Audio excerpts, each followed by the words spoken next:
tea has come too.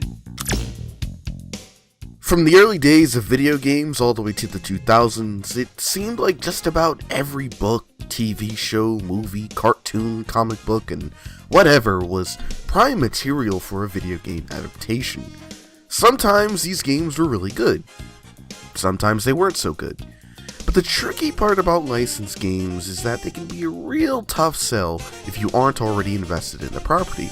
Like, for example, would you really care about Dynasty Warriors Gundam if you've never even heard of Gundam before? You don't even know what the heck a Gundam is. So, I think what really matters for a licensed game isn't just whether or not the game itself is just objectively good, but whether or not even non-fans who have no idea what the hell is going on would still appreciate it. And that brings us to this month's video.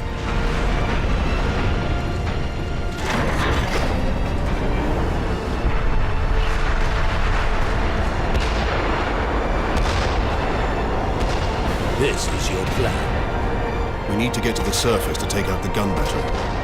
Or do you want to go home already, Sergeant? Not before having a word or two with the orcs. Is that wise, Captain? The Codex Astartes does not support this action. Try to keep up.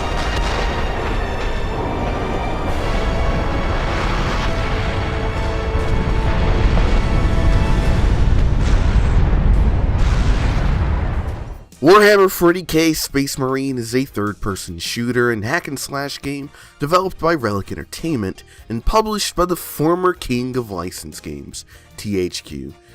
Now me and THQ go way back. A good chunk of my PS2 and GBA library as a kid was almost nothing but Nickelodeon games because I was 10, and like any typical 10-year-old boy, I really liked cartoons.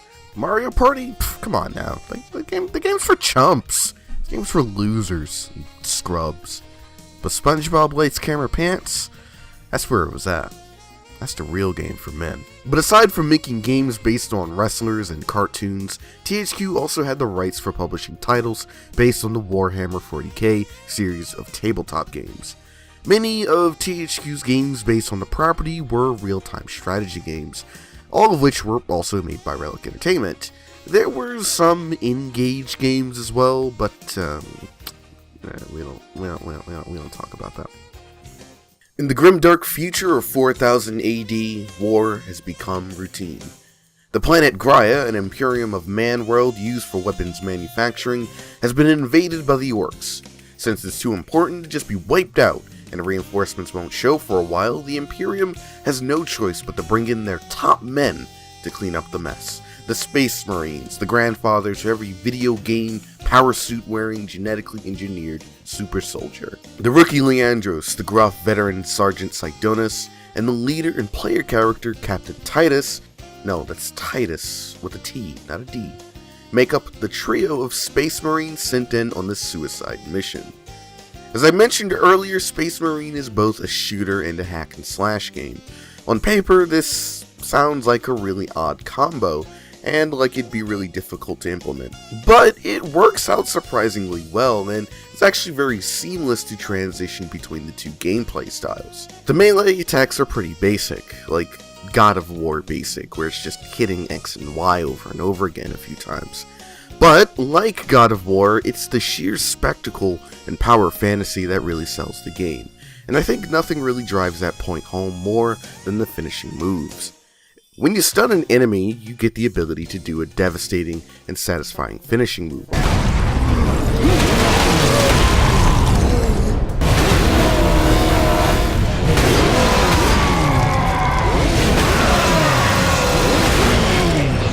Oh, by the way, did I mention that this is the only way to get health?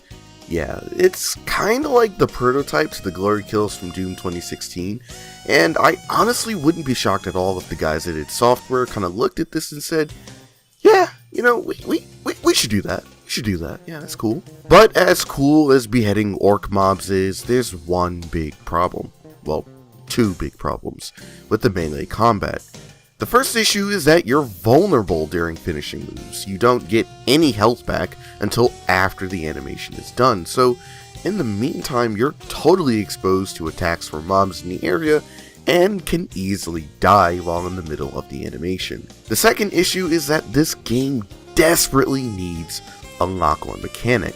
I get that Relic Entertainment weren't exactly the masters of action games. Their expertise mainly lied in strategy games, but this is kind of the most basic mechanic in the genre, and it's kind of bizarre that they didn't include it when they got some of the other basic fundamentals in the game. The shooting in this game is pretty much what you'd expect from a typical 7th gen third-person shooter. You know, stuff like weapon carry limits, super linear level design, and of course everyone's favorite, audio logs. But unlike some of those other games, you're encouraged to jump out into the fray instead of ducking behind chest-high covers. Well, they probably wouldn't fit you anyway, since you're a big, manly space marine and all. While I was doing some background research on the game, I came across a review from Eurogamer that compared the game's combat to Gears of War. Now, if anyone actually says it's a ripoff of Gears of War, I will literally come to your house and beat you to death with a copy of the 4th edition rules. And honestly, I kind of find the sentiment a bit weird. Like, yeah, sure, it's gory, yeah, you have a chainsaw sword thing, but otherwise, the similarities I think are kind of superficial and not really there. And it's kind of funny to me that people would think of Gears of War while playing this game, because honestly, all I could think of was Halo. It uses the same health regen system as Halo Combat Evolved, where you have a traditional health bar along with regenerating shields. Reload is mapped to right bumper just like in Halo 3, and you can even rip off turrets and carry them around. But even if the mechanics are derivative, that doesn't mean that the game isn't fun. Shooting is very satisfying in the game, more so than some other games in the genre from the time. My favorite gun was the Melt-A-Gun, which is pretty much a flamethrower shotgun combo, and it's just as fun to use as you'd expect it to be. The worst parts of this game, honestly, are when you have to be on the defense, either implicitly or explicitly. An implicit example is when you get overwhelmed by mobs and don't have many opportunities to regain your health. Like I said earlier, there are no health packs to pick up, and no chest-high walls to crouch behind. So when you're in a situation like this, you get two options. A, risk jumping into the fray and getting a bit of health from a finisher and potentially dying, or B, holding back and picking off goons from a distance until the mobs are more manageable. There's an enemy from the Legion of Chaos who shoots out laser beams that melt through you like a karate chop through wet toilet tissue. They kind of remind me of the Shamblers from Quake, if you've ever played that. Unlike the Shamblers though, these dudes won't get in your face and make it easy to shoot them, but instead will be as far away from you as physically possible. To say that these guys are annoying is an understatement, as the game slows to a crawl while you have to stick behind cover and inch your way towards them without getting vaporized. As for the explicit examples, well, there's only one, but it's literally the worst part of the game. You need to get through the Manufactorum to place the MacGuffin device in some big mechanism, but to do so, you have to get through rooms and rooms of deadly, malfunctioning turrets. The gunfire from these turrets are no joke, so I had to constantly be crouching behind walls and crates in order to pick them off. And to make matters worse, you can't destroy all the turrets in the area at once to try to save yourself some time and trouble. No, you have to do it in sequence, one at a time. And since there are no mobs, it's really easy to mess up and lose a huge chunk of your health and have to be really ultra mega careful because this stupid sequence drags on for an eternity and it sucks and I hate it and it's bad. It's a bad level. The story does just the bare minimum to keep you invested in what's happening. Leandros and Sidonis don't really do much in the story other than exist and shoot at things.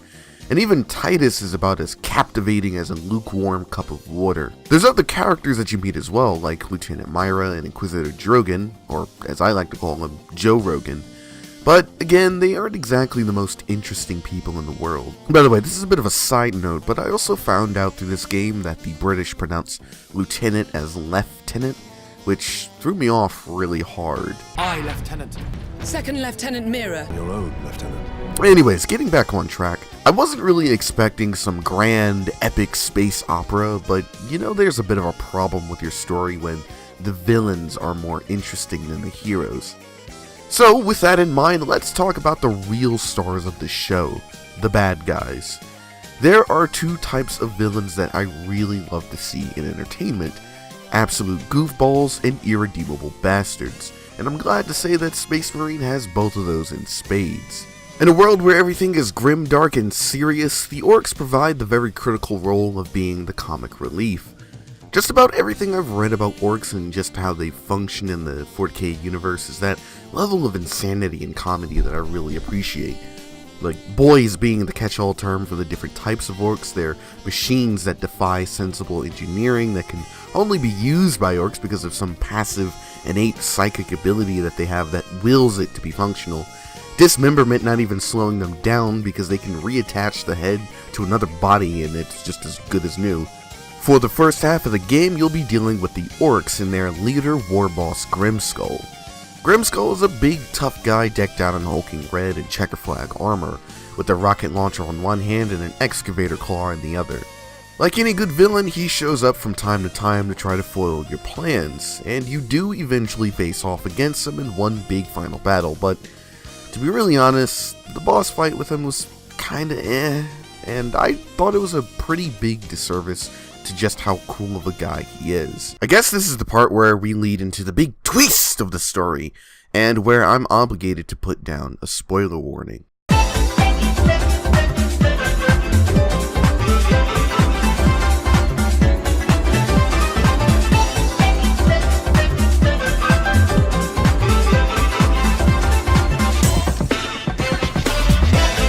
Early in the game, you meet with Inquisitor Joe Rogan, who is a psyker performing top-secret experiments on the Warp, which is a very volatile psychic hell dimension / energy source that's generally not meant to be messed with lightly. This is some sort of a pathway to a nearby dimension or to something that's around us all the time but we just don't have access to with normal neurochemistry. Rogan was attempting to harvest this warp energy to build a WMD that could wipe out tons of aliens in the blink of an eye. Of course, this doesn't go right and the Abyss stares back at him, killing the real Drogon and possessing his body. All of this is completely unbeknownst to Captain Titus and his crew, as they unknowingly assist the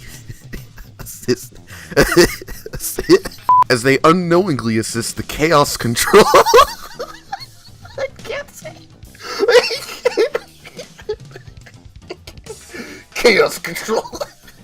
All of this is unbeknownst to Captain Titus and his crew, as they unknowingly assist the Chaos Control Drogon into opening up a portal to the warp, and all hell, both literally and metaphorically, breaks loose. Chaos Sorcerer Lord Nemeroth leads his army into our world with the goal of using the MacGuffin as an offering to the Chaos Gods to become a demon prince. Now, I didn't enjoy fighting the Chaos mobs as much as I did the orcs, but honestly, I have to give them a lot of props for the presentation. The overbearing edginess of the Chosen of Nemeroth enemies would be off-putting to some, or even comical to others, but for me, it really channels my inner 14-year-old. Nemeroth has giant claw hands, armor embroidered with skulls and horns, and a literal demon army.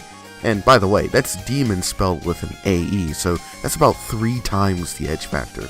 I mean, it's really hard for me to look at this guy and not go, wow, this looks really cool. But just like with Grimskull, the final battle with Lord Nemeroth isn't really all that great. In fact, I think it's a bit worse for a few reasons. At least with Grimskull, you were actually facing off against him. But here, you're not really fighting Nemeroth, but rather frustrating wave after wave of his goons. And when you do actually fight him, it's a QTE. Yeah, I guess it's not as bad as Halo 4's press left trigger to save the day, but it's kind of anticlimactic. Thanks, Relic. But one thing that kept nagging me about Space Marine's pacing is that sometimes it feels like it doesn't want you to have too much fun. For example, There's so many cutscenes in this game. Every couple of minutes, the game always has to stop in order to move the plot along with the cutscene. I wouldn't really mind if the game was very heavily story-driven, but Space Marine just isn't that kind of game. This is a very gamey kind of game, one where the selling point is on the power fantasy and spectacle, on being a superpowered hero of humanity, and frequent switches to cutscenes I do think really hurt the game's pacing and the fantasy. You don't get to deal the final blow on the boss, but you watch it instead. You don't get to control the giant mech, but stand on top of it while awkwardly shooting flying enemies instead. There are plenty of moments where the game can really let you, the player, be a really cool badass, but the game just kind of storms into your room like an overbearing nanny and takes away your toys. And I guess you are a badass 85% of the time, but even that meager 15% could have gone a long way to making a cool game even cooler. Space Marines is a great game that could have been even better with a few tweaks here or there.